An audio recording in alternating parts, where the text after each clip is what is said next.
All right, so here's the challenge. You get one take to see how many shots it's going to take you to shoot a paintball, or you can use one of those dum-dum suckers.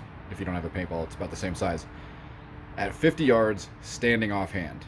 Let's see how many shots it took me. All right, this one's for Air Gunner Chris. I'm going to try your challenge, which is a paintball at 50 yards. I've picked a mushroom, and I put the paintball in the mushroom on our typical 50-yard target.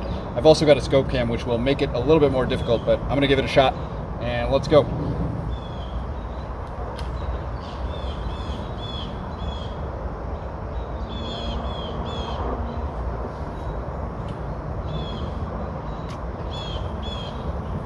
Worst safety location ever.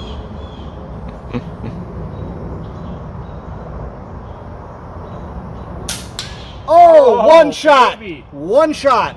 That's the shot to beat. One shot.